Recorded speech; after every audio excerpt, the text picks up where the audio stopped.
نحن نقص عليك أحسن القصص بما أوحينا إليك هذا القرآن. بسم الله الرحمن الرحیم.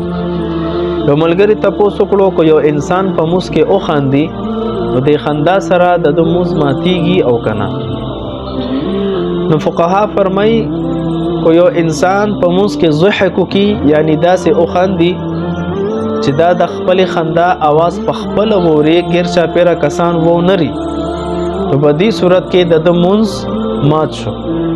البته او د سه برقرار دی دا به صرف دک موز واپس د سر نه کوي او کنا د قهقها وکړه یعنی دا سه او خندل چې غیر شاپیرا کسانو هم د خندا आवाज وریدو په بدی صورت کې د مون سره سره د اودس هم مات شو.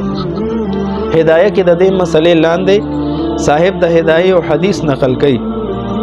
حضور صلی الله علیه وسلم فرمای الا من ضحك منکم قهقهه فليعيد الوضوء والصلاه جميعا.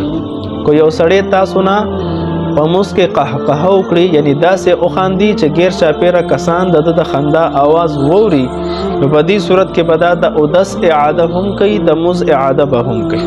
منځ او اودس په دغه صورت کې مات شو.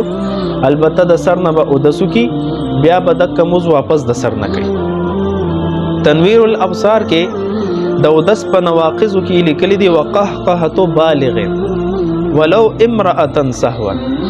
یو بالغ سړی یا یو بالغ خزا کو په موس کې قهقهو کی پتی زواز خاندي نو دې سره د دې اودس هم ماتيږي او منځ هم ماتيږي.